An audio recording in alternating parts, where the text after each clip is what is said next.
Awesome. Welcome back to the Bunch Podcast. Bunch the Podcast. Recording somewhat live in the moment from downtown Great Barrington. Back with my main man, Rafa. Rafa, how you feeling today? I'm feeling all right. Not bad. You a little tired from last night? No, I got some sleep. Good. Plenty of sleep. Good. Well, I'm excited for tonight. You know, last week was certainly an interesting practicum for us. Get the ball rolling. At some point, you got to put food out, whether it's good or not. Yeah. But I'm really pumped tonight that we have our first guest on the show, and really excited to have you here on the show with us, Mark Firth. Mark Firth, ladies and gentlemen.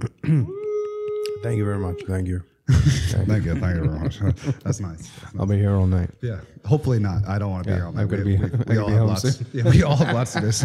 Let's go ahead and progress this thing on. Rafa, where do you want to start with this thing, man? I mean, what are you thinking? I want to start today pretty much the same way that we started last week. With I mean, a lot of us know you very well, Mark, but a lot of us, including the people that are listening to this, don't. And just kind of give us a little bit of a background of where you grew up, where you came from. Where you from, man? As my auntie in Yorkshire once said, Mark, you've lost your dialect. And then I reminded her I left England when I was 2, so didn't have much, long ago. Yeah, I didn't have much of a dialect. Well, for being gone that long, what are you, 60 years old now? They sent me back. They sent me back a bit. Yeah, but you so got a my nice parents little emigrated to Zambia when I was 2 or 3. It was the 70s or late 60s. Nobody has a clue. No, those Polaroids are long gone. So apparently, we did actually take a boat from Southampton to Cape Town and then drove up to Zambia. My dad got a job with the copper mines. And then I got a really good tan for a few years, skin cancer, lots of it. Which is costing me a lot of money now, actually. You know, that and drinking Coca-Cola as your main source of liquid, your hydration. I thought beer was cheaper than... Yeah, but the beer, they don't let you have beer till you're 12. Oh, okay. Yeah, so... But apparently in Zambia, if to get a driver's license, you had to be the apparent age of 14. Just apparent? Which is apparent. You know, you look 14... You get a driver's license. That's how it is in New Marlboro too, actually. Oh, yeah? Yeah, just in New Marlboro. Just as long as you're Marlboro. driving John Deere, you can do anything you want as long as you look old enough. It's its own state, right? It has its own government. Something like that. But you just give a wave. See the signs. Yeah, you give a wave to anybody, and you're pretty much good to do anything out there. It's awesome. Delete that out. Okay, so we'll just bleep over that bit. So we're there. We're so we're in Zambia. We're having a good time. Then my parents got divorced, and so my older brother, when he was 8 or 9, got sent to boarding school in Zimbabwe. And I was an only child for a bit, which was great. And then then my dad said, "All right, Ian's going to school in England, and in 2 years you're going to follow him." So they sent me to Yorkshire. I had long blonde hair. It was like stick thin, feet like leather. And they literally put a bowl on my head and gave me a bowl haircut. Is that where that term comes from? Yes, wow. From a bowl. Didn't even have a crack in it. Just a straight bowl haircut. And then they introduced me to the tuck shop, and I had about £5 a week to spend. So Mars bars, flakes, caramels, you name it. You like your sweets? Oh, Jesus, did I? Interesting. So the first term I got sent back. So you fly back every 3 months. So your month at Christmas, you're home, month at Easter, and 2 months in summer. And I got off the plane, and my parents literally were looking around because they didn't recognize me. Because your fat ass was standing there waiting for him? Fat and white, and I had a very bad Beatles haircut. And I was like, hello, this is I. Were you in like proper uniform and everything? Oh, like, uniform, tie, full Monty. Wow. It was great That's awesome. and terrible. We're gonna have to Luckily, do no some digging and pictures, find. no we pictures gotta back find then. pictures. No. Can we do some digging on who's gonna have 1980? No. who's gonna have the photos of Mark Firth in Yeah. that outfit with that haircut? Yeah. If anybody out there can find me a photo of that, Yeah. we will put them on the show, or at least Yeah. give them a shout out for sure. Yeah, Ackworth Quaker boarding school. It was fun. First thing they did was beat us. Okay, yearbook. Yeah. Track it down. Track it down. We'll find that. Anyway, that kind of gave me the first of all, it put me off flying forever because we used to do 3 flights to the school and 3 flights back each way, so 36 flights a year, and it was on Zambia Airways. So only until we landed at Heathrow did we get onto a little plane that flew us up to Yorkshire. But those Zambia Airways planes were insane, like rattling and we're only running on 3 engines today because the 4th engine doesn't want to work. Stuff like that. Switching seats, putting the heavier dudes like yourself on the right hand side just to Hey, adjust the Fatty, weight. come on, get on the right, lad. Yeah, can you move to seat A, please? Jesus. We were once on the runway, so there was no lights at the local airport, so you had to leave before the sunset. So we're all on the plane, taxiing down. Just as he starts to turn, everything goes, and the hydraulics go on the plane. Just as we're turning to, hit the throttle. And so he doesn't have steering, brakes, anything, no lights. I don't know what happened. It just was like went black, and we went off the runway and just bumped off into the bushes for like 5 minutes because, we had a bit of pace. And the guy comes out and he goes, we seem to be having a little trouble with the hydraulics. So we're going to get you back to the terminal and you're going to all call your parents to come get you. There was one telephone. Nobody had cell phones. It was 1982 or whatever. Wait, but the whole plane is stocked with kids? Yeah, we're all going back to boarding school.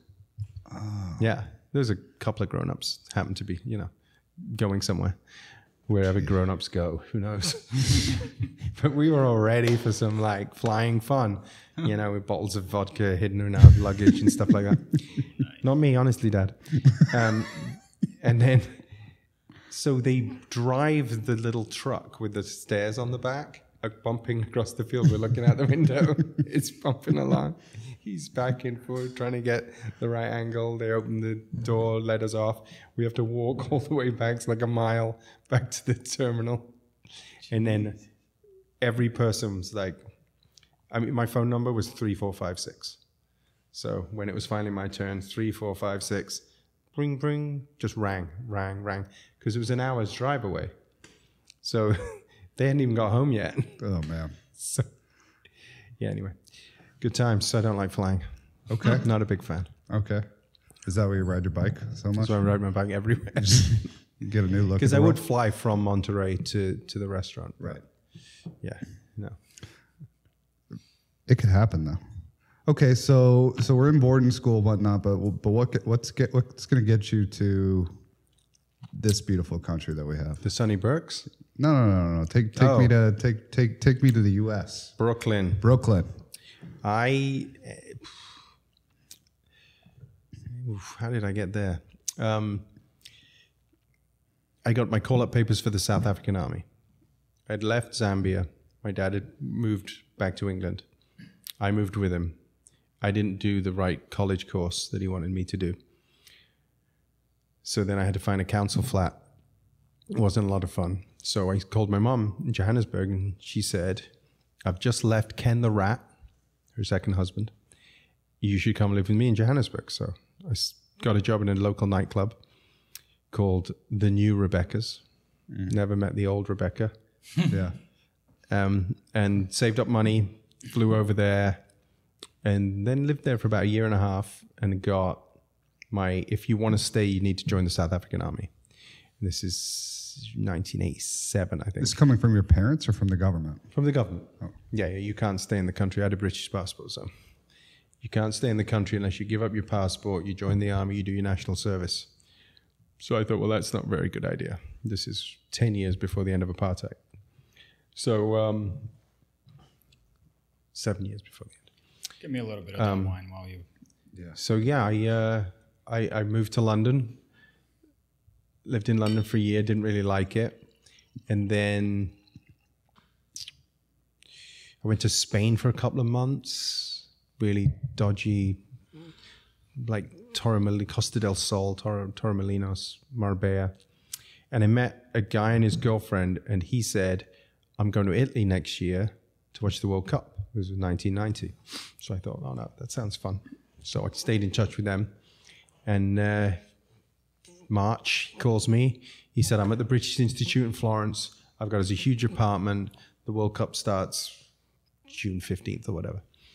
So I got there a month early, got a job selling leather bags in the market in Florence, and went to a few games, watched the US get beat by Czechoslovakia 5-1 in Florence. And then a bunch of guys I knew all went to Rimini to watch an England game and all got deported. Never came back. Meanwhile, you were the one and I just peddling leather bags on the corner. Yeah, I was in the San Lorenzo market selling bags, selling belts, having a rare old time.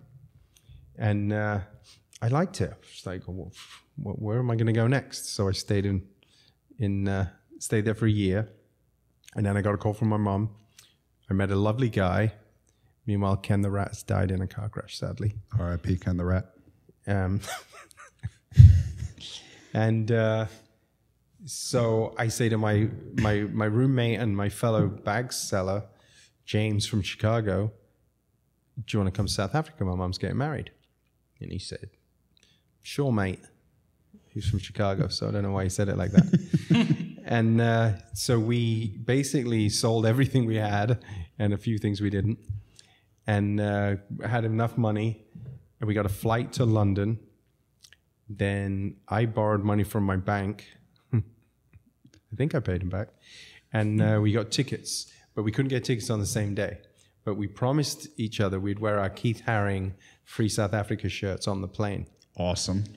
Which both of us nearly got our asses kicked. And actually, when we got to customers, we both chickened out. Customs. And we put like a shirt over it. And then, so I got there first, obviously, to tell my mom, oh, by the way, I'm bringing a friend.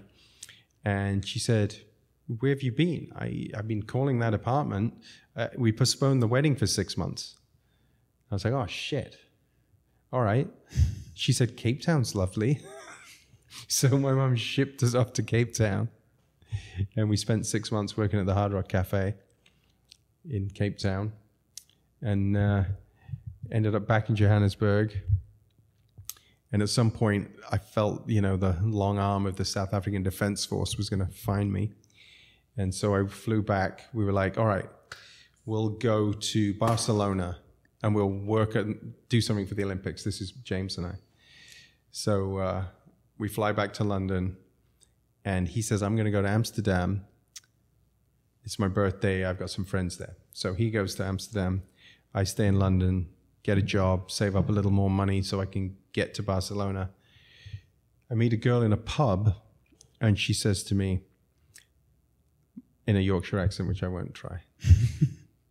Actually, I'm going to do it. Yeah, do it. Mark, are you going to Barcelona? Now, this woman is beautiful. She's like 6 foot. And anyway, I won't go into any more detail than that, but she had 6 the foot, beautiful, roughest, rough voice. Roughest accent you've ever heard. You could barely Sounds understand amazing. a word she said. And I said, yeah, I'm actually going to find tickets tomorrow. And she says, can I come with you? And I was like, what's your name? She said, Tina. I said, all right, Tina, let's come meet you tomorrow. We'll go to the travel agent. And the two of us ended up in Barcelona. James was nowhere to be seen. And it was before cell phones. So, like, what are you going to do?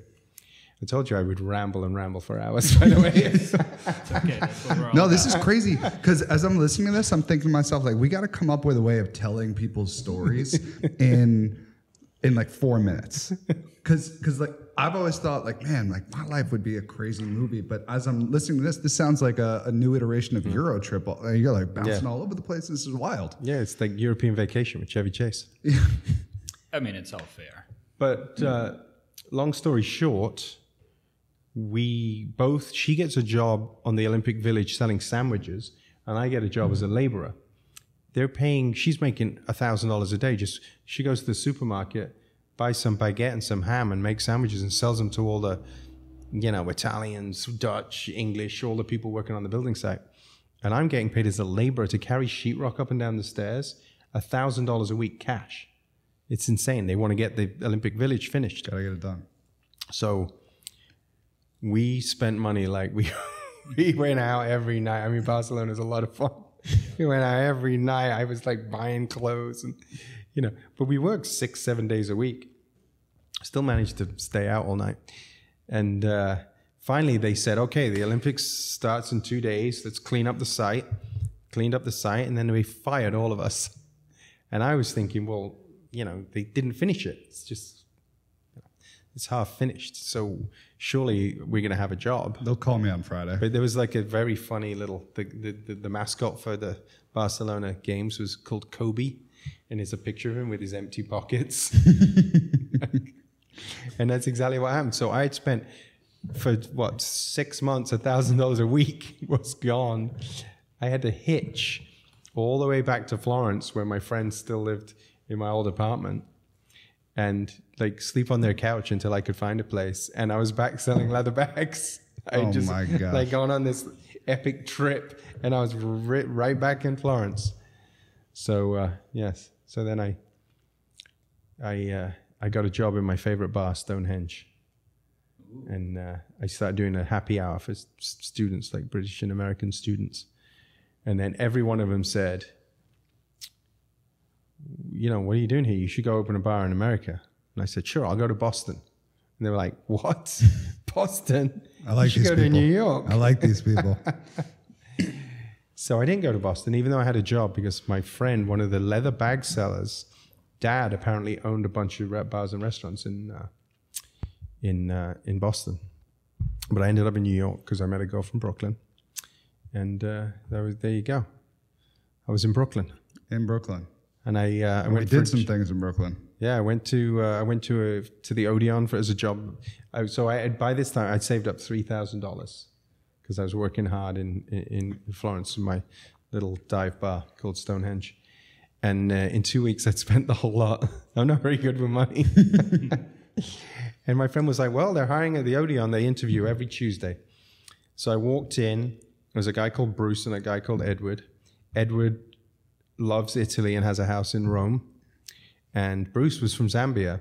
He's from the town that the plane nearly crashed at, in Ndola. He was from that town. And I said, well, I got the job then, right? Yeah, you're in. And they were like, okay, maybe we'll give you a trial for a week.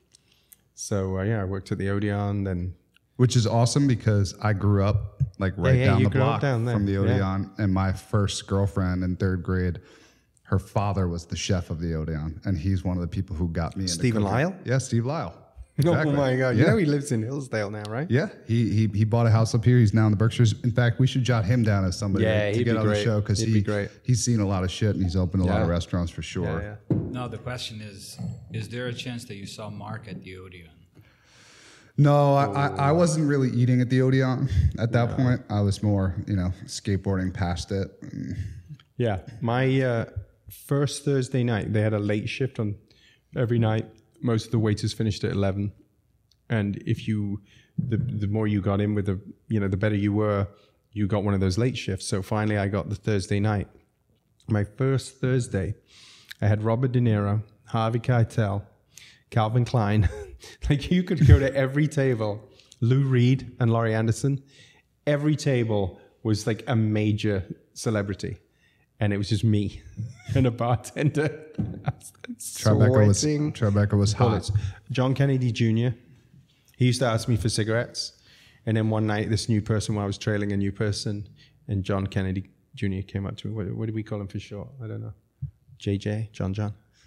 Anyway, he came up to me. He said, you got a cigarette? I'm like, sure, John, no worries. Give me a cigarette. It's back when you could smoke in restaurants.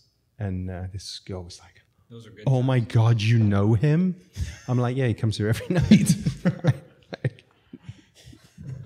I mean, I had an inkling, right? His last name was Kennedy. I saw the credit card slip, but I didn't really think about it too much. Because you didn't Google him? You're serving... No Google. God, if only I'd invented Google right then. Super nice people, all of them. Lou Reed was a bit of a misery, but just ended up serving all these people. And having a good old time. It's great. That's awesome. And then I had left. No, and then I went to Balthazar. Worked to Balthazar, and Wow, you hit the classics. Huh? oh yeah. You gotta, I like a tie. Okay. So I had my white jacket. I remember my first night, my friends came to see me at Balthazar, and I'm wearing my white Balthazar jacket. I got one of my old ties from Domsey's, the thrift store in Brooklyn, like 10 cents each or something. I still have like 500 ties. Wow. And I'm like, and they're like, Mark, you look so young. And I look around me. At this point, I'm 29, maybe 30. No, 29. And I look around me, and one guy is called Joe. He's his brother's the actor. Route 60. What was that movie? Something 66. Damn it. Joe, Italian last name. I'll remember it. But he's like 70, and the other guy was in his 70s too. And I looked and I'm like, Are you kidding me? Of course I look young. I'm with these two old fuckers, aren't I? Which they really liked. And then, decided one day to, in the back of my mind, I was like, look, I didn't go to college. I haven't got a credit card. I don't have a driver's license. I'm almost 30 years old. What am I doing? So I picked up some work. I was hanging drapes with one lady, and I was working at this Italian place with my old friend from Florence called Ribolita. You ever go to Ribolita? I don't think so. Great little place, Park Avenue and 18th Street.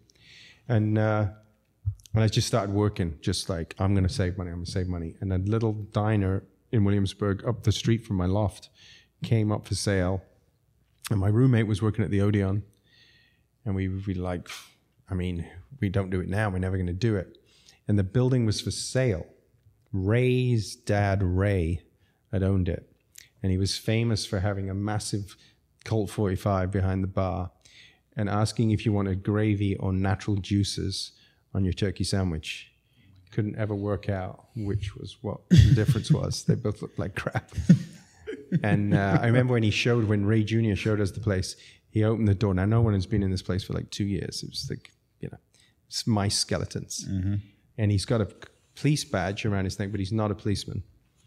And he opens the door, and he literally pulls out like a snub-nosed revolver and does like a roll on the floor, or like a Cagney and Lacey move. And he's like, "Did you hear that?" And we were like, "The ghost of 1,000 cockroaches." No. So the place was for sale, $120,000. I didn't have a green card. And Andrew was like, "I'm not buying a fucking diner in Brooklyn. What would we do with it?" I was like, well, I'll sleep in it. But we got our landlord from the loft to buy the building for us.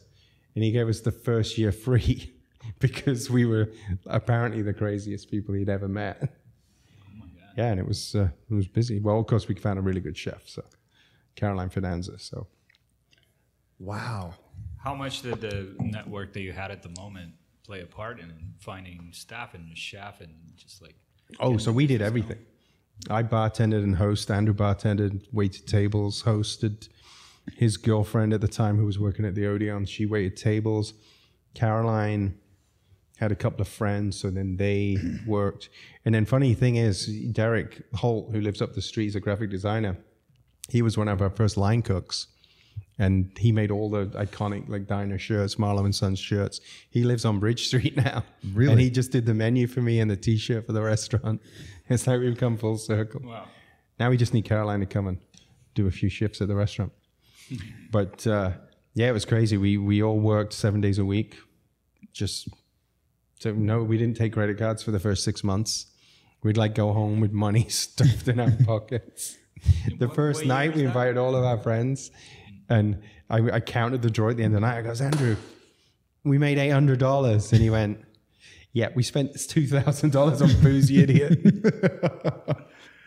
Balance it out. Exciting nonetheless, though. Yes, I was like, there we go, made some money. What year was that? That was 1998. New Year's Eve, 98 we opened. Wow. And I was working at Balthazar. I was hanging drapes. Just before we opened, I got a job in Vancouver, hanging drapes with this lady, Michelle, and my friend Matthew. And we called it Hanging with Michelle. And we'd do like Bette Midler's house, Tatum O'Neill's house, Rosie O'Donnell. We'd like go all over hanging these beautiful drapes. And she said, okay, there's this Iranian billionaire in Vancouver Island, has this massive mansion, and we've got the we're doing all the drapes. So I'm going to fly you guys there, $250 a day. And I told Andrew, he goes, that's an ice machine. And I'm like, yeah, it is. I don't have a green card. I just have my temporary work permit thing. And you're not supposed to leave the country. But there I am at the airport, popping my Valium, drinking wine with Matthew and Michelle. 5 days, worked 12-hour days, drank all night, back hanging drapes. The last day I was so hungover, they wrapped me in a curtain, and every time the lady came around, they were like, "Oh yeah, we Mark's, I think he's in the other room, just making sure that the pattern matches." And but I'm actually wrapped in the curtain behind the door, like.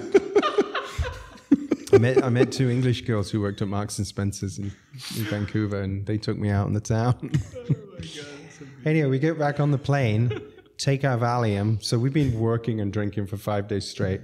I've got my $1,500 check in my pocket. Get to the airport, or get to customs. Matthew sails through because he's been there for years, has a green card. And the guy looks at this and goes, "What the fuck are you doing? You can't leave the country." And I was like, what do you mean? I work for this lady and I got a job. It's Christmas Eve. And I'm high as a kite, obviously. And he's like, sit in that chair. He said, we need to deport you. And I said, well, are you going to deport me to Zambia? You're going to deport me to South Africa or England? Because actually my dad lives in Scotland. But it's kind of cold this time of year. And I'm just totally relaxed. And then I pick up Matthew had given me like Bukowski, the post office, which I'm reading this Bukowski book, sitting there shit in my pants, but I'm really very calm on the exterior. And in my mind, I'm like, where am I going to be tomorrow? I have no idea where I'm going to be tomorrow. So I'm there for like 2 hours. And then I am married, by the way. I'm married to Maura, because, I'm in love and I'm getting my green card. And all these names have been changed, by the way. And I say to the guys, like, my wife's in the parking lot. She's going to be losing her mind right now. I mean, she's an American citizen. She has no idea that I wasn't allowed to leave. I mean, we need this money, et cetera, et cetera. I'm sitting there, and this book is getting super boring. And he comes up and he says, you see that door over there? And I said, yep. He goes, go through that door. This never happened. And I'm thinking, what is behind the door? Yeah. Or who? So I stick my book in my bag and get everything. I walk through the door and I'm in the airport. And it's just people milling around. I'm like, I'm free? And he just let me go. Wow. And yeah, so there you go. That would not happen. Now I'm an American citizen. There you go. And that never happened.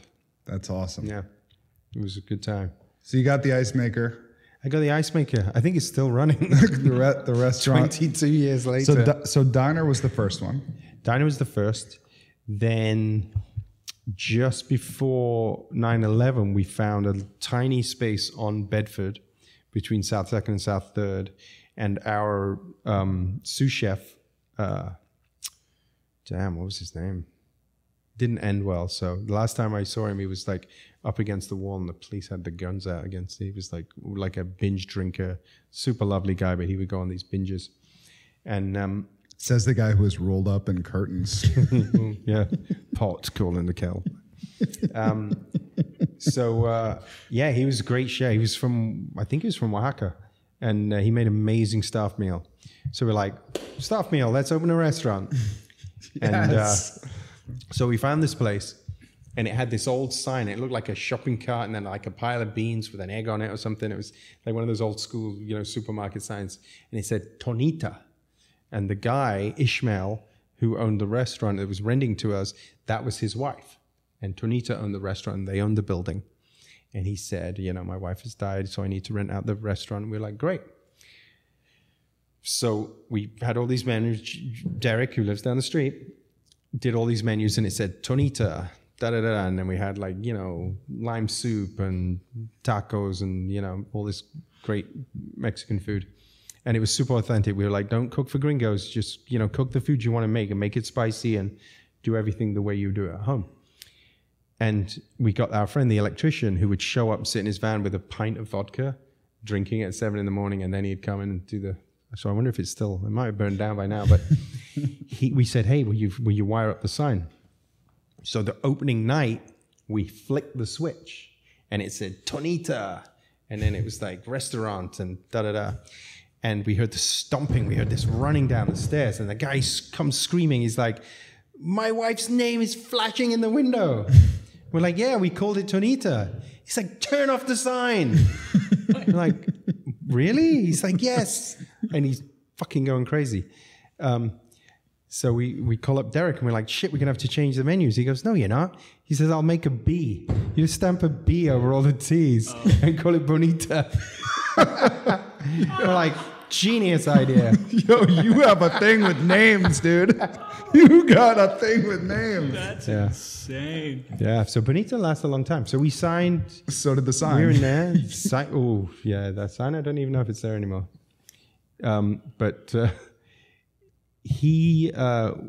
After we had an 8-year lease, we signed it 3 days after 9/11. He said, oh, you still want to sign the lease? And we're like, yeah, we're committed to Brooklyn. This is where we live. We want to do this restaurant. And we, put a lot of thought and energy into this whole place. And he doubled our rent from $2,500 to $5,000 at the end of the 8 years. And there wasn't a day that didn't go by where he complained. He once took us all the way to court with a picture of all the people standing outside the restaurant saying that it was disturbing the neighborhood and he couldn't sleep and da-da-da-da-da.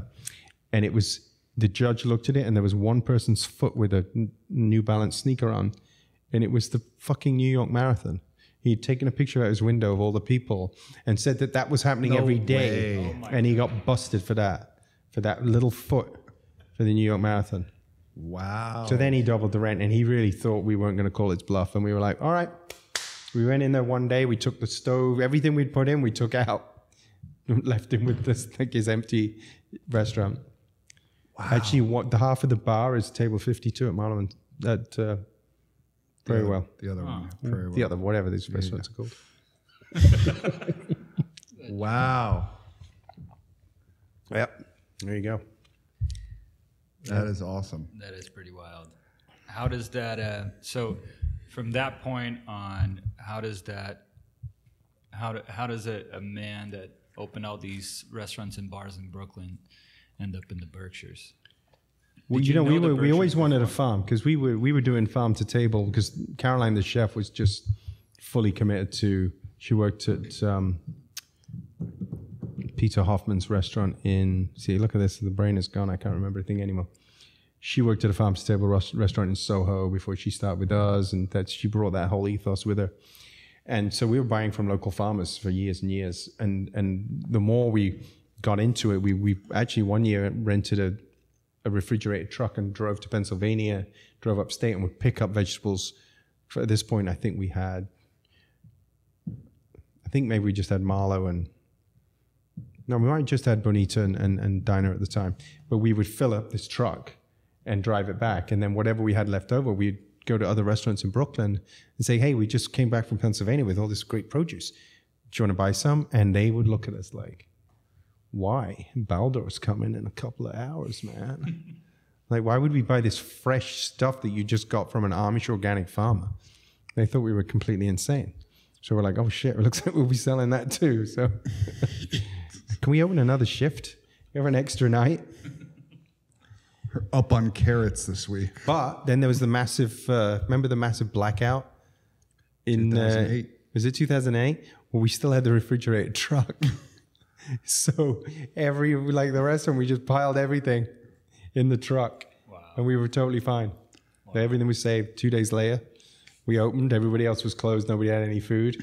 We had all ours in the electric truck. That's so cool because that you sought that out, because now that truck and that whole model is big business. I mean, you think about Marty's local. Marty's local. They drive around a truck and they go farm to farm, picking it up, bring it to restaurants. And that, even for us up here that has access to direct, has certainly helped out from the farmer side, where so many of them are like, I'd rather you just go through Marty's. It's so much easier. Yeah. It's streamlined. Yeah. Don't bother me.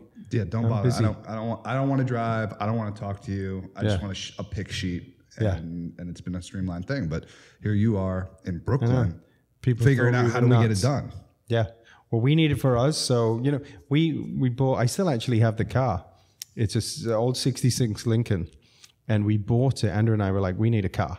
And of course, we're idiots. So we bought a 66 Lincoln Continental convertible with suicide doors of Frank Santora, who was Donald Trump's dad's business partner, who had a garage in Williamsburg. And he basically would befriend all these widows and buy their cars of their husband's cars off them.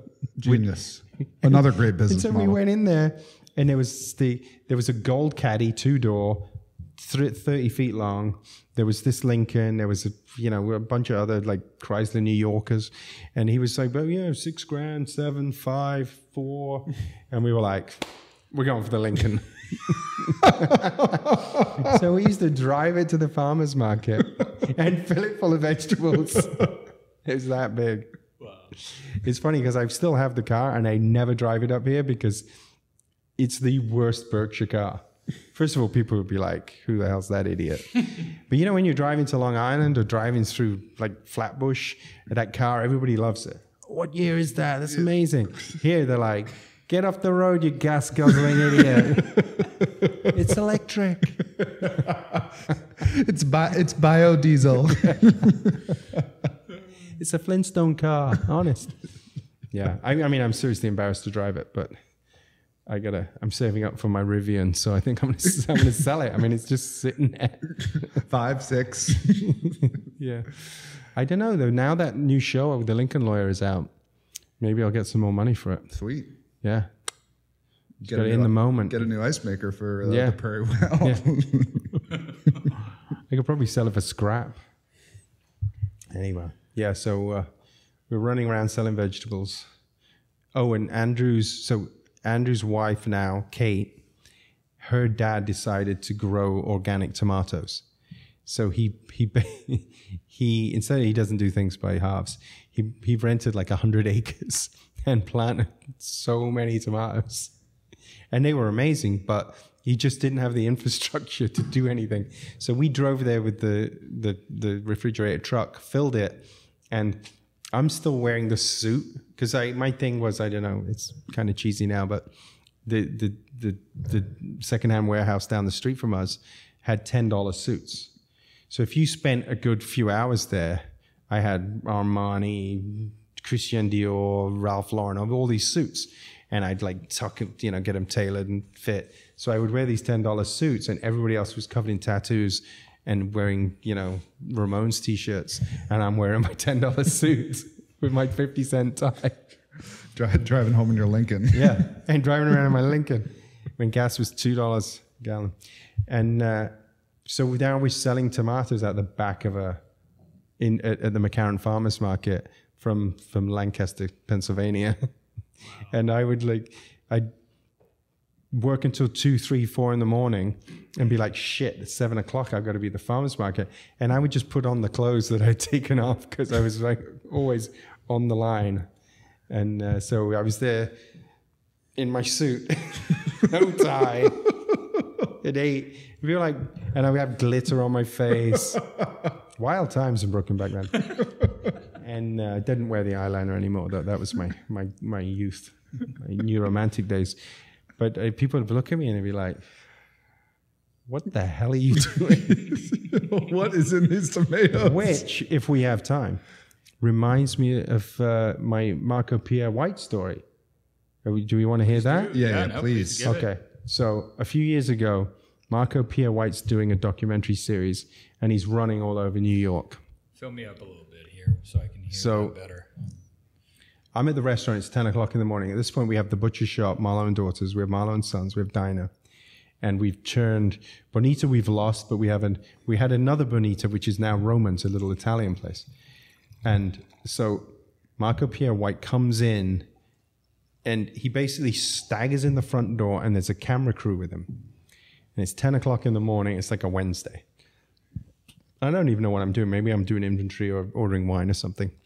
But I look at him, and I'm like, is that Marco Pierre White? And I don't follow, I never followed chefs or anything. I mean, I'm not from a food background until I ended up in New York working in restaurants.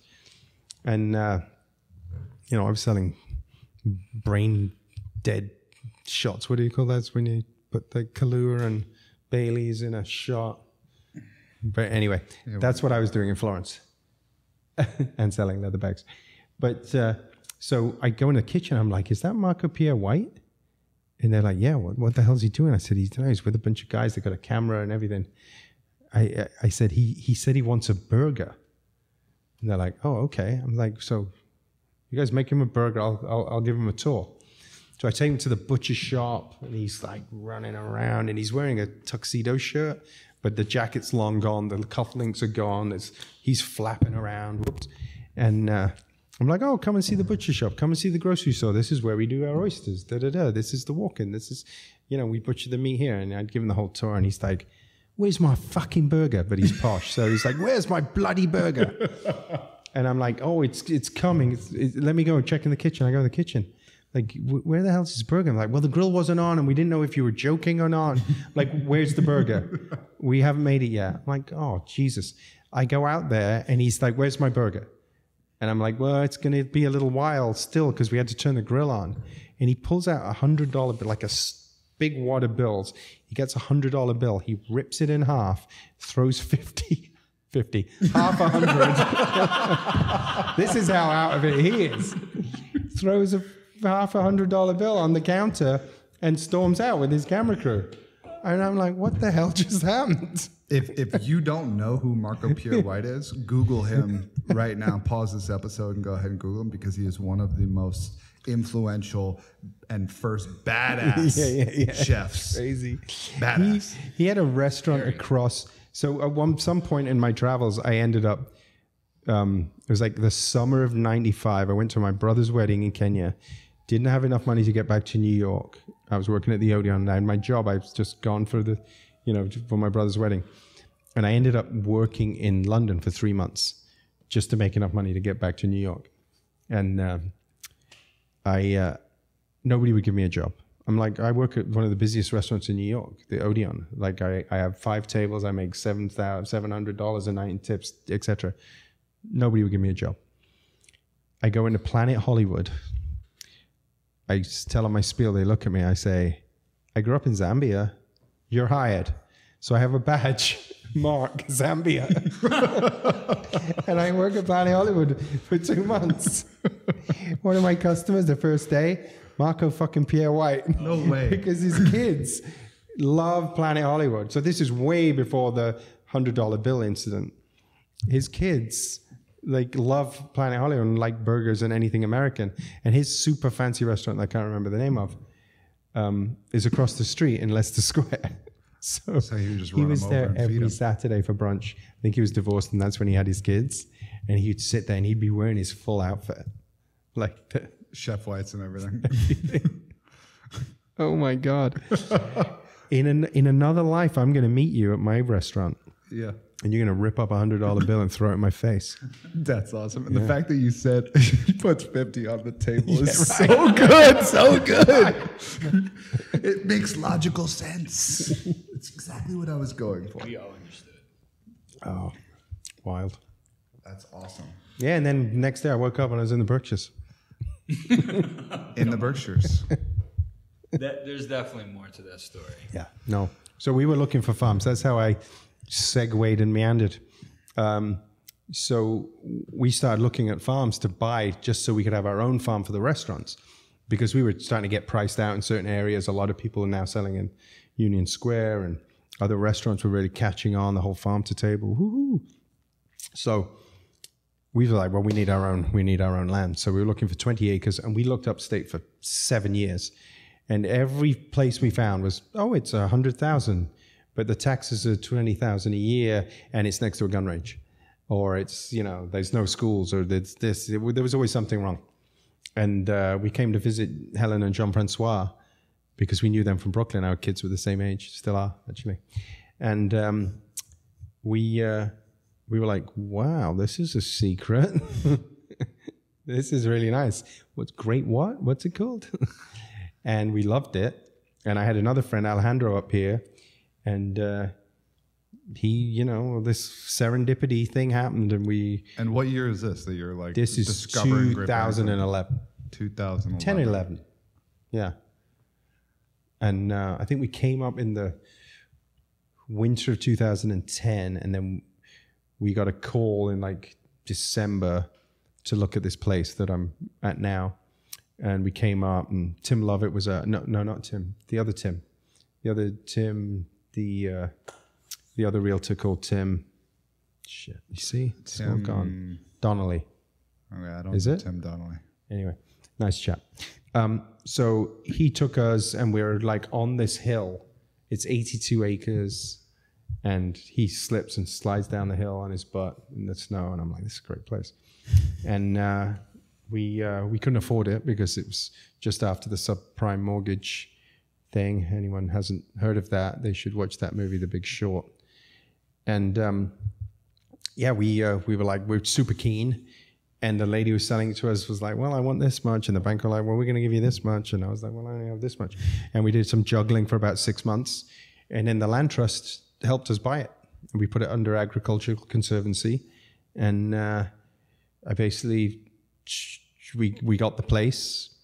And then I thought, well, I'll raise ducks and chickens and sheep. And then I'll take them down. And then I'll drop them off at the butcher shop. And I'll do paperwork and payroll for 2 days. And I'll come back and I would drive down there with like the saddest face, and then I'd turn around 2 days later and I'd be driving back with a big smile, and I was like, read the signs, fella. Yeah, read the signs. Read the signs. Nice. So we divvied it up, and I got out.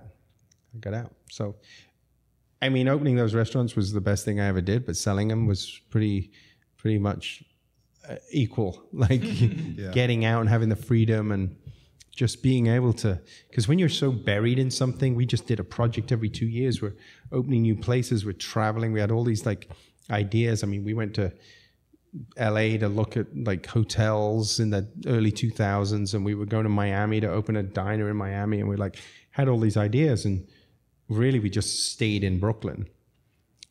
And it was just time consuming. You didn't get to enjoy other restaurants because you worked 7 days a week, or you're always involved.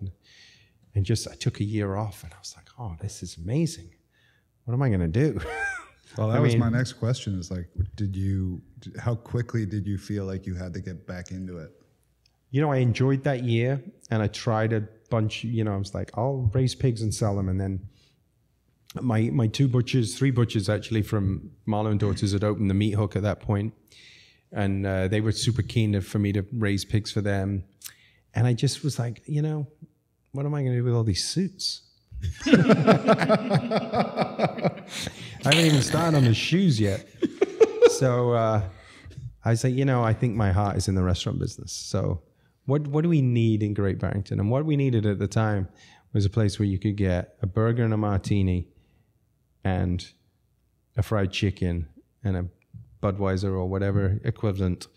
And it was like, I felt like, Allium was great. I loved it there. And there were other places, but I felt like nobody was really kind of trying to do lowbrow, highbrow, and be relaxed, like no tablecloths. And it was just exactly like diner, it was like the same, and Marlowe, the same philosophy of good food, affordable, and, the more expensive stuff, and you get to choose. So yeah, we opened, and I thought, well, if it doesn't work, I'll be sleeping in the restaurant. And apparently it did. So here we are. That's awesome. Despite COVID. And just to come back, because you gave us the story about the Mexican sign, but you had a little bit of issues with the naming here in Great Barrington too, because I was Remind gone me, at that, I've forgotten all about that. I was gone at that point, and I could look back if I searched Bell and Anchor in my phone right now, there would be texts of like, hey, meet me at Bell and Anchor, meet me at Bell and Anchor. But by the time I actually moved back here, I was like, what happened to that place? Yeah. And then some pretentious arsehole took over. Yeah, I guess. That's when I met you. Yeah, so my favorite pub in Cape Town was called the Bell and Anchor.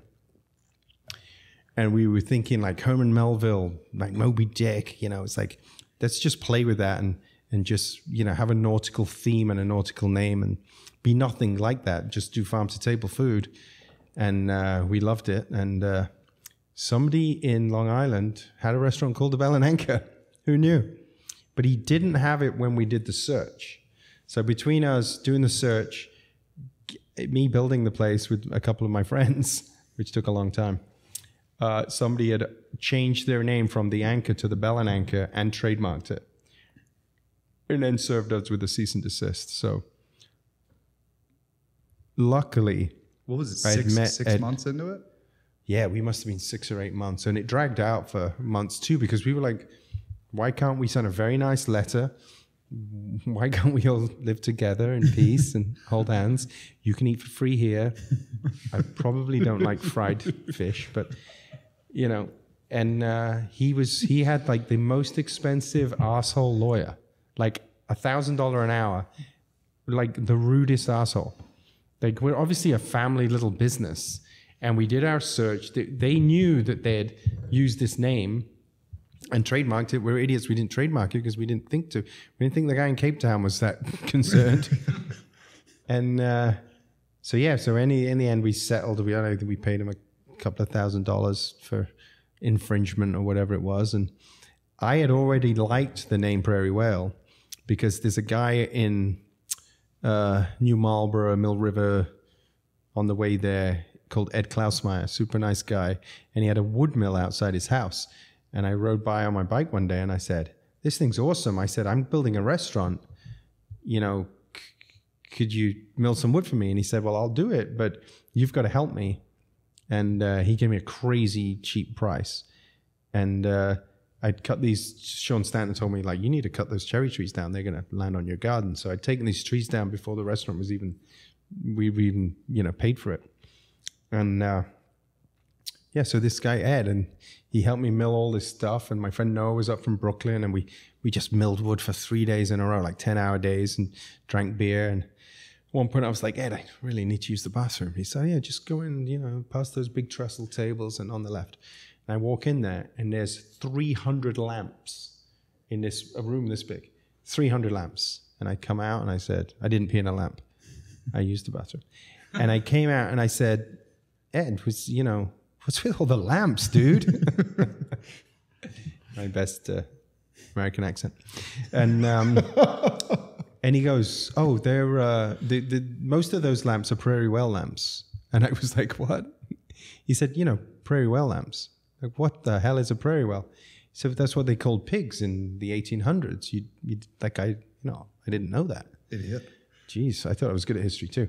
And then he explained the lard and the whale oil and the lack of whales and the overhunting and and how they adapted all these lamps that used to be whale and now they run on lard, and they were called Prairie Whale lamps because people were so much wittier and clever than we are back then, before the internet.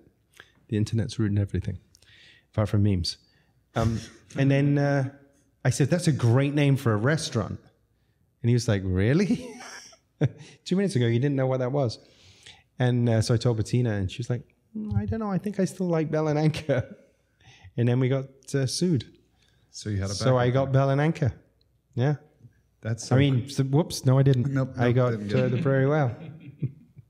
That's so cool, and so often is the case. We talked about it last week, like where Cantina came from, and the fact that we came up with so many names, and actually Josh helped us with like so many different logos and directions, and what do we want this thing to look like? And sometimes it's sitting there right in front of you, yeah, and you're not as creative as you think you are. Yeah. Where you're like, I can come up with something, and then little do you know, it's sitting right there. And for me, it was the guy who was like, "Oh yeah, it's out in the cantina," and that was what he called his building. Oh, Sam Mills. Yeah. He was like, "Yeah, it's out in the cantina." It wasn't his Hey building. Sam, you haven't finished painting my house yet. Marlowe and Sons is Mark and Tarlo, but I liked the ring of like the film noir Marlowe. Yeah. And so we were like, Marlowe and Sons. We both had sons, And then I was like, "There's a band called Mumford and Sons now. I mean, rip off. Do we sue them?" You call the lawyer in Long Island up. You're like, "Hey, dude, hey, you're like the $1,000 an hour guy, right? What's this Mumford business? Sounds a lot like Marlowe. Can we get them? Yeah. Can we get them?" Yeah, I'm not litigious. It's not my cup of tea. Live and let live. Well, Prairie Whale opened, and it immediately became a staple at Great Barrington. I mean, very quickly, it was where I think when you're able to collect the local GB crew And we all have that list of who those people are, and they probably have tabs open at your business and mine still. Yeah. They have names on chairs and stuff like that. Yeah. But when you tap into that, I think that's the goal. And I'm glad to hear that you spent a year. And one thing I really appreciate you saying is, what does Great Barrington need? And that was another thing we talked about last week, of just the difference in how a business evolves, and something you and I have been talking about a lot, of how to grow businesses here as opposed to planting them here. Don't put something here, grow it here. Yeah. Read the room, because it happened to me, what did I open 4 or 5 restaurants in Brooklyn? So you walk in and you say, oh, well, people are going to come in here, and this is going to be here, and these kind of people are going to go there, and they're going to want this. And no, it never happens. Don't let people tell you it's going to happen. You can never tell. Now, I was super lucky because Joan was selling us garlic when we first opened, and she said, I'd like to help you host. Now, do you guys remember Joan? I don't think so. Little Joan, she grew garlic. Joan Ritt, Max's Ritt's mom, Max Ritt's mom. Yes. So she helped me host because I didn't know anybody. I didn't know who anybody was. So we would stand at the door, little and large. She was like, well, I'm not that large, but she was little. And she'd be like, you know how Bill Clinton, they were like, oh, he's famous because he knows, he can remember people's faces, names, where they went to college. No, he couldn't. He had somebody behind him with the earliest little Google thing or whatever it was saying, oh, that's so-and-so. That I had Joan. And people were, oh, they own the Mahawi. Oh, that's, this person, that's that person. And she was amazing. She knew everybody's business, every bit of, oh, don't hire that person. They're never. It's essential. She was amazing, and she really helped me that first 6 months, and then she started getting. It's a tough job being a host. You got to have very thick skin, and Joan, I think, was just like, okay, this was fun, but it's not fun anymore because people are assholes. Not all of you, some of you, and she was amazing. So she was great. That was a real, because I used to go to a restaurant called Oznot's Dish in Williamsburg, and we loved the place. It was a Moroccan little cafe, and it was across the street from my old apartment. I went there for 3 years. Every brunch, lunch 3 times a week, and I worked at the Odeon, and I tipped silly, and lunch was $12, and I'd leave 20, and we were in the business. We're we're in the restaurant business together. Nobody ever asked my name, remembered my name, or said hello, or acted like we'd ever been there before. And finally, me and my ex-girlfriend, we looked at each other and we were like, we love Oznot's, but it's it's a one-way relationship. And I hate that. Look, I'm not the best at remembering names and faces. I remember faces, but names I'm not very good at. But your names are hard. If I see you and you've been to the restaurant a few times, I appreciate that and I say hello. Yeah. And this was one of my really early restaurant lessons. You can't just take people for granted. It's just rude. You gotta make an effort. And if you can't, then hire someone who does. For sure. Because you could be the greatest person and just not have that personality.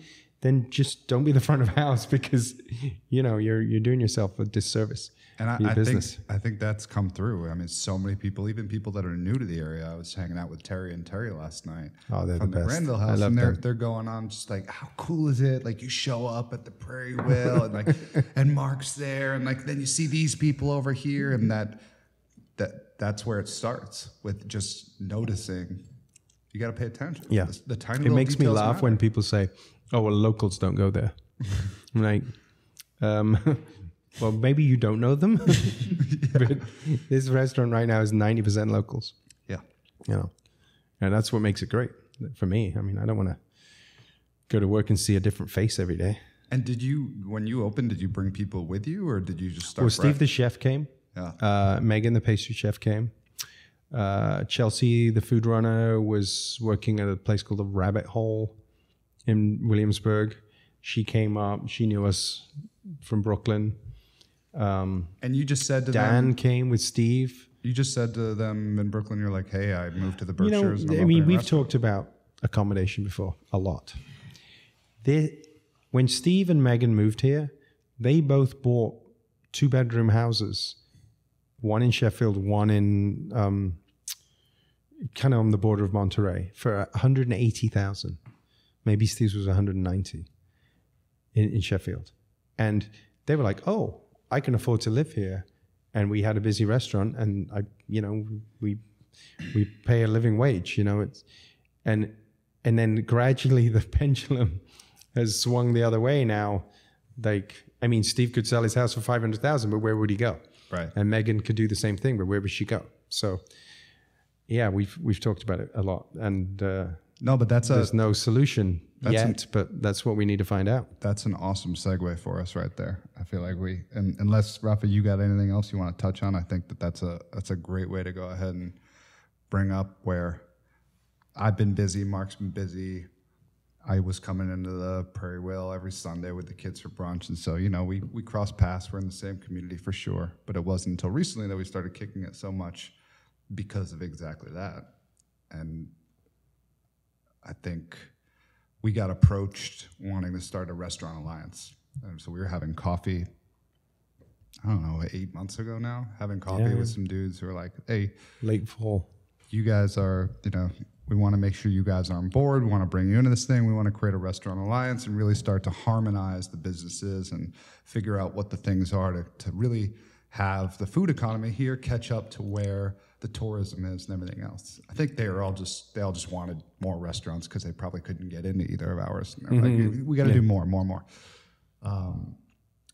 And so there's a bunch of plans in the works, and so many very creative, very powerful people that were tapping into us and saying, what needs to be done, and what do you think about this, and let's make this list together.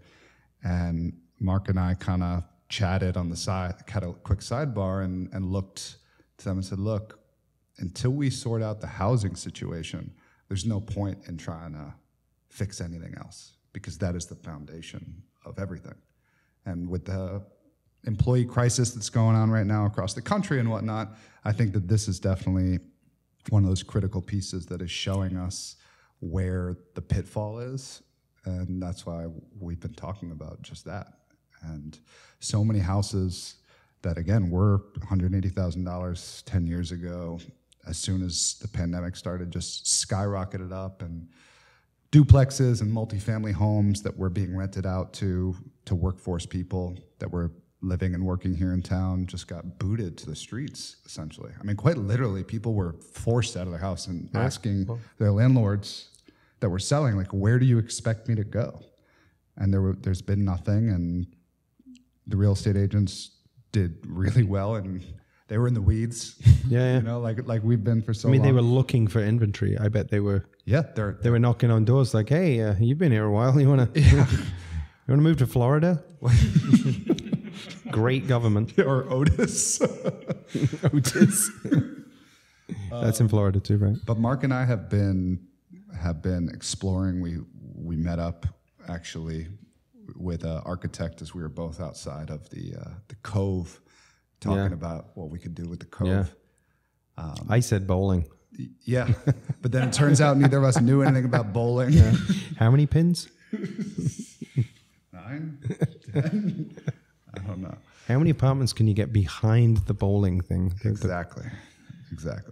And so we've been on this conquest. We were all winter going through snow with the big boots on, looking at properties, trying to figure out, hey, what if we, using this network, we talked about network and what it takes to get all the pieces together.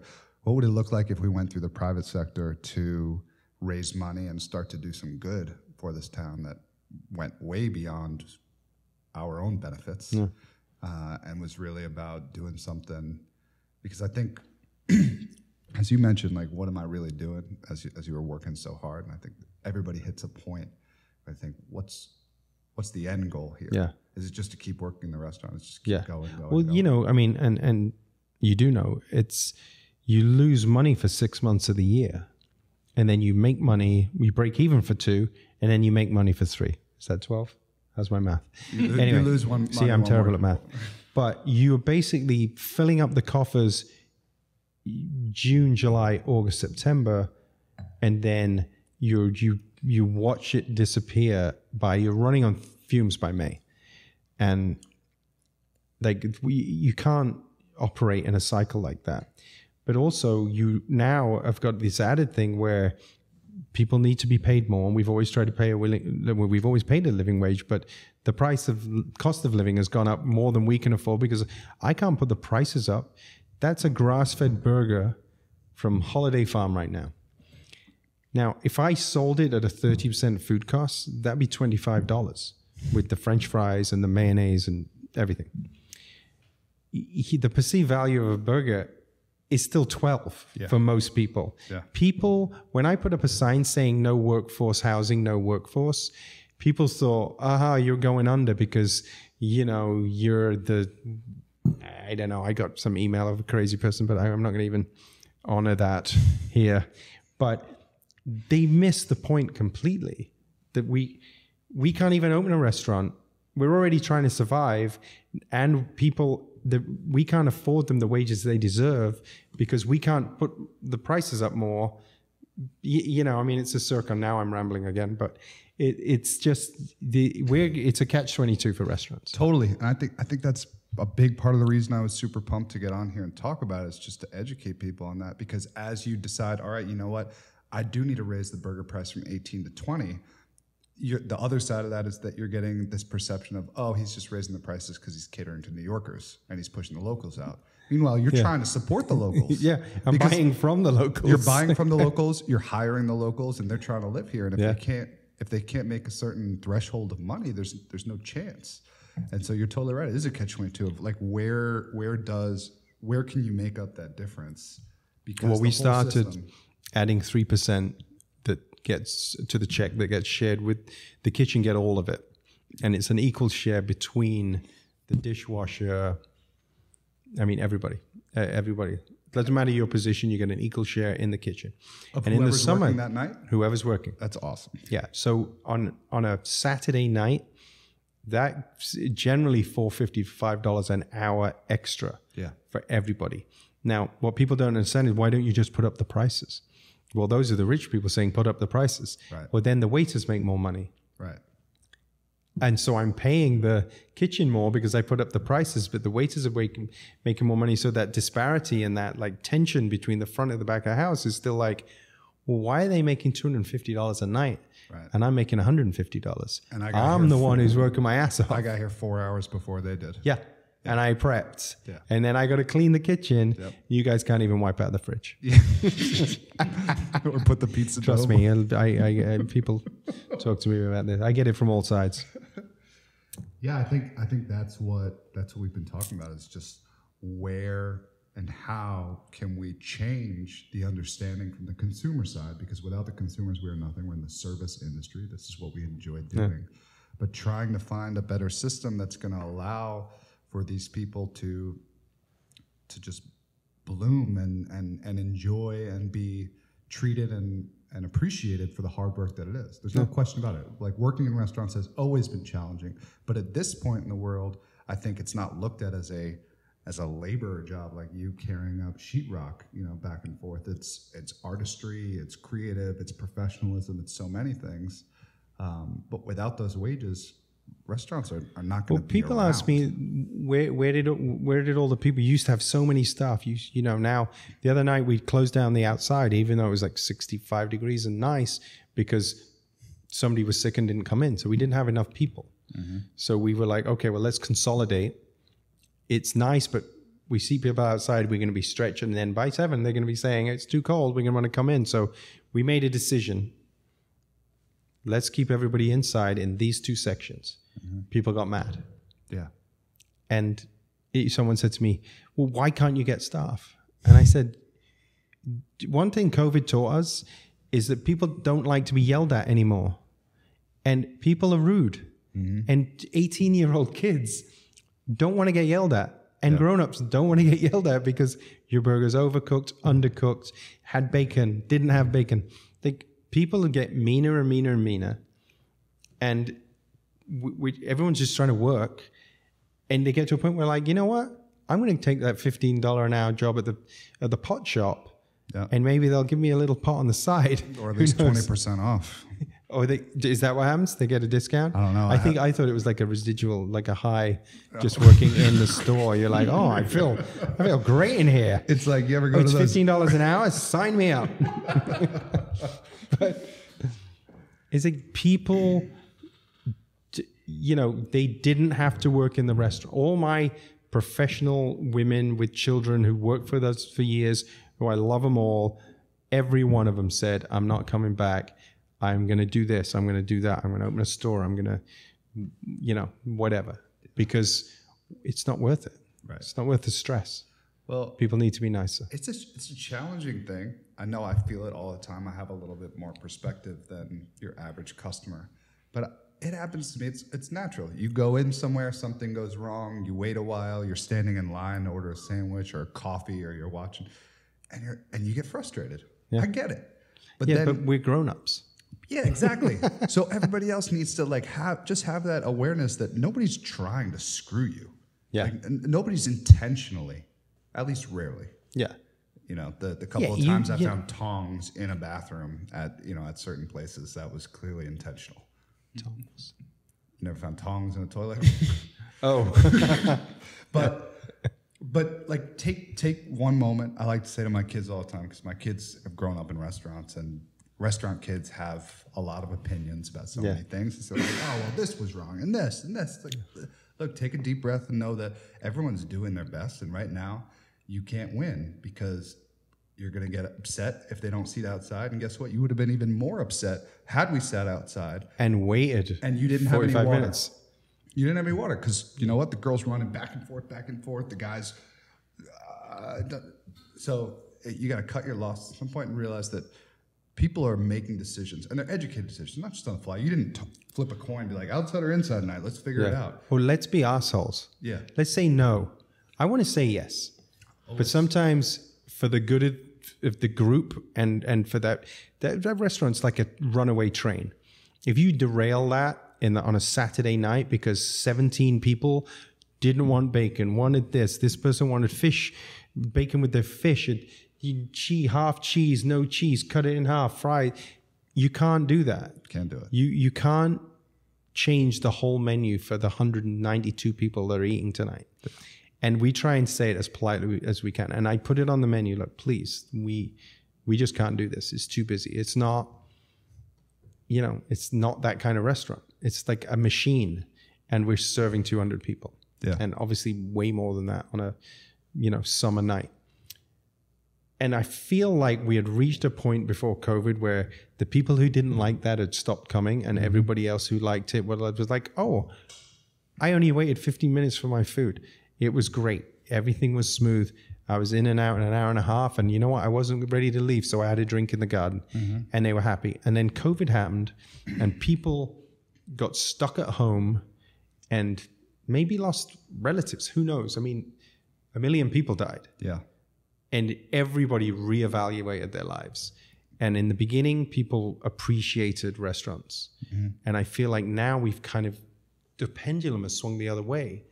And people are mad and more mad than they need to be. Yeah. And it's kind of sad. It's like just like appreciate that we're not all dead, and that we actually survived, and the government did an amazing job, and the vaccinations came through. Now, when I said that we needed vaccination cards to get in the restaurant, I didn't do that because I'm vaccinated. I did that because 90% of the people that work for us had a relative or somebody who was susceptible to COVID that, it wouldn't end well. Yeah. So we said, if we're going to have a staff, we need to go with the majority. And the majority said, let's ask for vaccination cards. And the emails I got, they're just crazy people.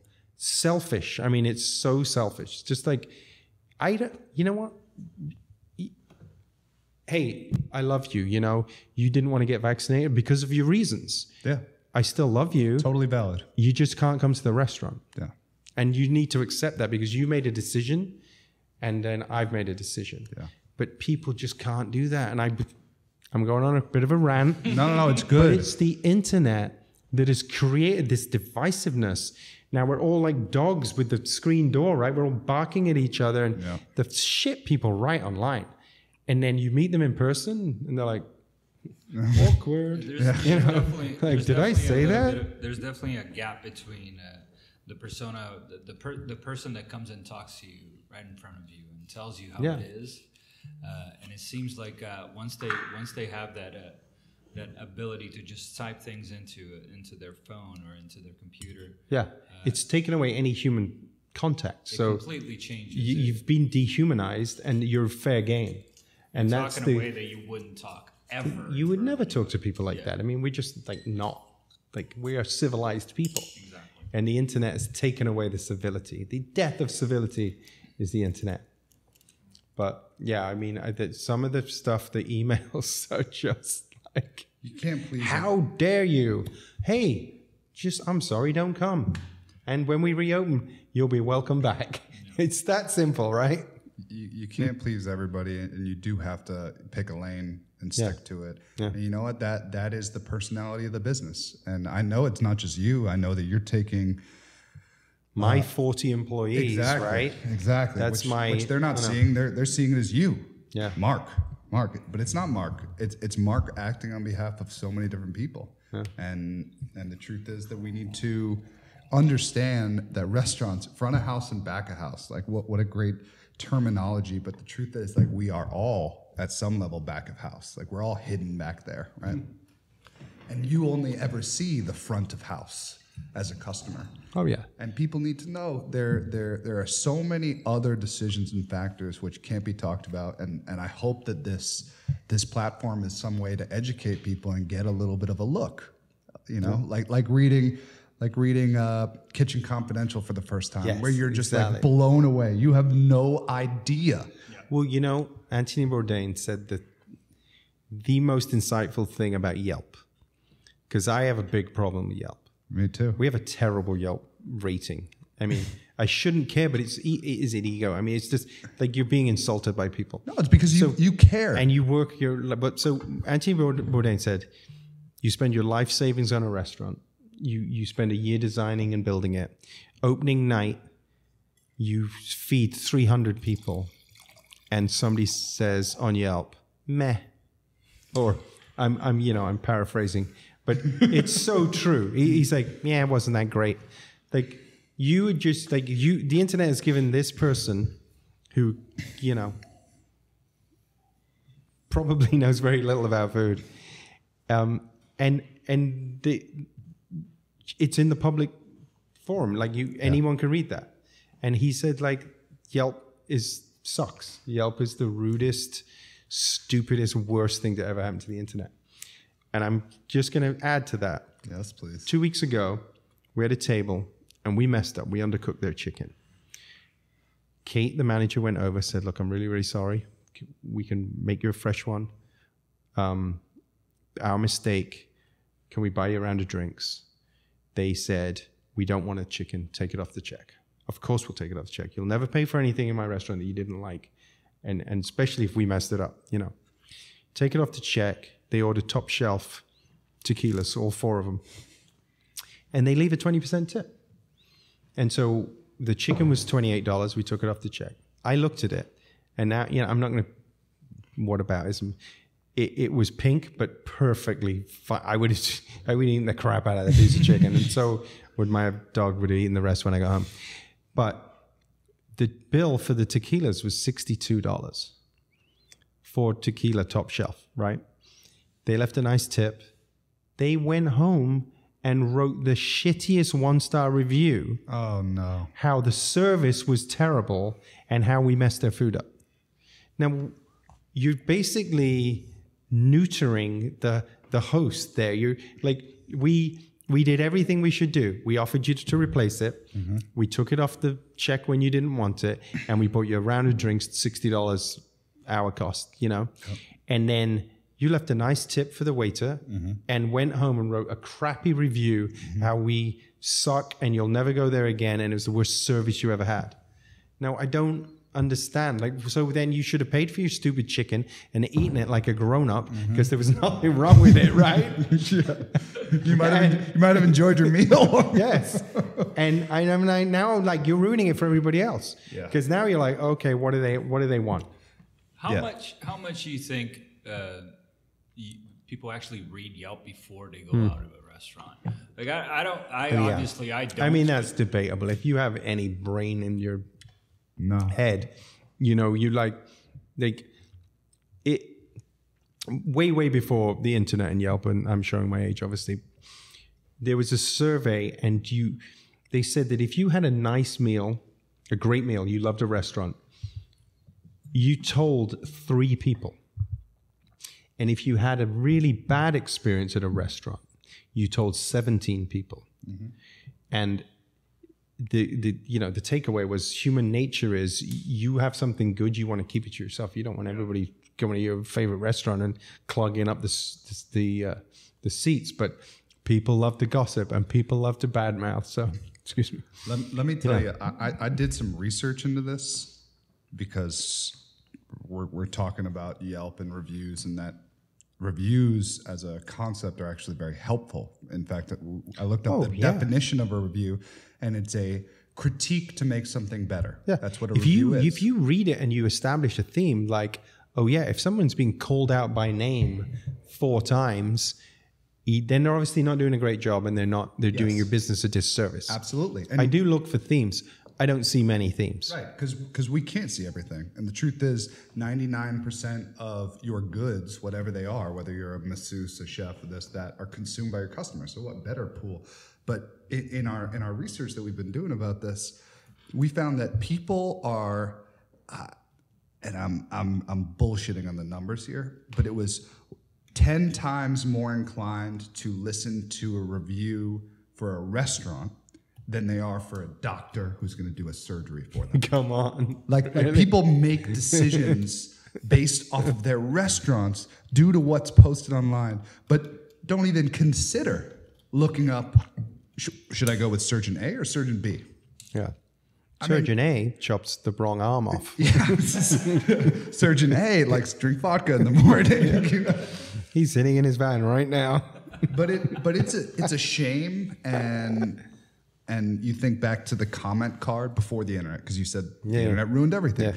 But for sure, that feeling of a comment card and being able to give your critique but give it directly to them is such an old thing now that just isn't around anymore. Now it's numbers. It's 1 through 10. How did we do?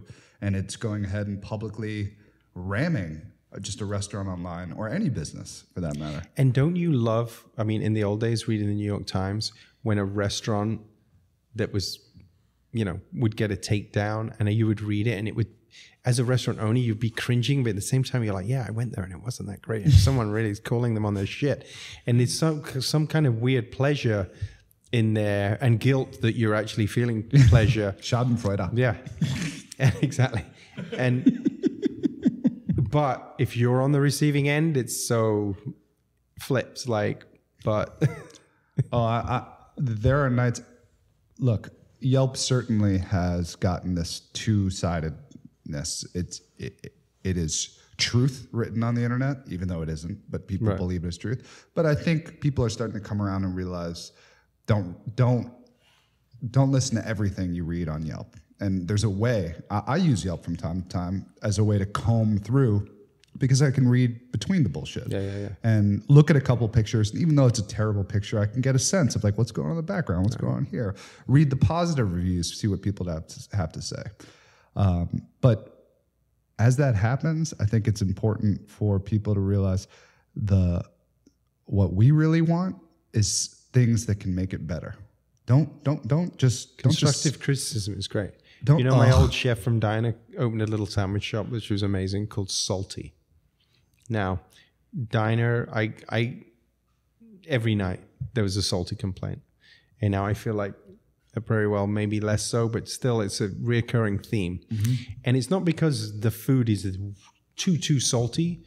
Generally, I think it's because people's palates. If you cook at home and you don't use any salt, I'll eat a dish and say, that's really good. But someone's going to say it's a bit salty. But for me, it was perfect. Right. And I say that was perfect, but maybe back it up a notch, just because we're feeding the general public, and we're not feeding me. Yeah. As I an did the same ex-smoker. thing today with the bartenders. We were tasting all the new cocktails for the menu this week. at Cantina. I'm like, this is amazing. I would drink 4 of these. I think it needs a touch more agave. Not a for little me. more sweet. Not for me, but Too tart. exactly. Yeah. It just needs a little bit more. Yeah. No problem. No problem. You make that adjustment. You know what? If we get 5 people that come to us in the first week being like, hey, just to let you know, that drink was a little sweet. Oh, I was wrong. Take it back. No problem. But nothing's worse than then going home after a long night's work, getting into bed, open up your phone, checking your emails one last time for the 100th time of the day, and seeing one new Yelp review, and it says, drinks are so sweet, it's disgusting. Never go here. I feel like I'm in. What's that place in Florida where they all go for spring break? Miami? Myrtle Beach. I don't know. Like, Punta Cana? with the sugary cocktails. Wow. Yeah, it's a thing, and I hope. Well, one thing I thought, just because we're talking about salt levels here, is maybe next week we should bring a steak in, and a steak, or a piece of meat or something. Oh, hang on, I get invited back. Damn it! But we should season it, or maybe the next time we bring like a chef on. Yeah. Because I don't want to consider myself a chef anymore, even though I could totally salt a steak. But we should bring it on because when you see a chef salt that piece of meat, You'd be like, holy crap, stop. what are you doing? Are you out of your minds? I'll salt mine, and then every mouthful, I'll add more salt. Yeah. Instead of just doing it the first time. My dad goes ahead, to put a steak on the grill and does a little pinch. I'm like, man, Come on, dude. you gotta start cranking that thing. Put a drill on the back of that salt grinder. Big time. Big time. Please try again. Please try again. But that's With that salt. Try again with that salt. So yeah, let's salt something next week. Even if I'm very intrigued by this tequila hat, by the way. I'm so glad you mentioned the tequila hat because that's talking about reoccurring themes. Billy stopped by last week after service. We were in the middle of this whole thing. What a relief for him to come in and take the microphone for a couple minutes. Yeah. And he was like, "Can I ask a question?" I'm like, "Sure, Billy, whatever." He's like, "What's going on with this bottle of Reposado?" So I think this was a birthday gift. I had a birthday a couple weeks ago, and Shimmy actually gave me that. Oh, nice. Hey, Shimmy. Hey, Shimmy. Good job. It's a bottle of Reposado tequila, and In a hat. Yeah. And I think you wear the hat after you've drunk the tequila, I'm assuming. But we're going to let it sit here, and all the people that mention it, we're going to invite to drink it one night. Oh, that'd be nice. All right. So hopefully, I think hide it behind something so that there's actually some tequila for us to drink. Because I'm going to guarantee you that every person who sits at this table is going to be like, what's with the tequila hat, pal? Okay. Sounds like a party. As long as we make industry party next year, on a Tuesday or Wednesday. Please. I got Tuesday, you. yes. I got you. Mark showed But I up. did learn how to make pizza, and I really enjoyed that. So we had the industry party last night at Cantina. I just want to quickly note it, really, because in episode 1 I said we wanted to give shout outs every single week, and as we mentioned this industry party, I want to give a shout out to Daniel, who is the proprietor from the Dreamway Lodge, which was the amazing business that hosted the industry hoedown every year. Yeah. And this would have been the 10th year anniversary, and he's in the process of moving on to the next thing, as we should empower everybody when they're at that time to do. And we decided at Cantina we wanted to take on this tradition and throw something because it was such a good time, and I've been having so much fun. I mean, it's a great idea. Enjoying amazing. people, and we all work hard enough that we never get together. And so we had him and Amy Lovelace, who was his chef, as the guests of honors last night to throw the first of the new passing of the torch industry party. So quick shout out to Daniel Osman and Amy Lovelace for having carried that torch for so long and being generous enough to pass it on and give us the ability. And I think I only went once because it's a bit of a drive. Oh yeah. At 9:00 on a Monday night. Yeah. After service. To get all the way out there. Yeah. But I could tell who was work. I'm running around. I got my party outfit on, throwing hose, be like, "Hey, how you doing? How you doing?" And then sure enough, I hear somebody whisper in my ear as I'm partying my ass off, being like, "Some of us had to work tonight." And I turn around, it was Mark. But you can see there were a couple people that trickled in there late, being like, "We tried to make it. We tried to make it." Been there. No, totally. I mean, and we actually closed early, but most people were like, 20 minutes in the wrong direction. I think we have on a Tuesday night. We'll be there. We'll help you prep. All right. We'll ride our bikes. I mean, we're a big bike riding crew at the Prairie Whale. Sweet. we'll ride up there and just help. And that Tacos al Pastor, I'm so upset I missed that. It was so awesome. Yeah. Did you take pictures? I didn't take any pictures, but I'm going to take a picture and then send it to Marco Pierre White. And be like, that's food, mate. And here's your $50 back.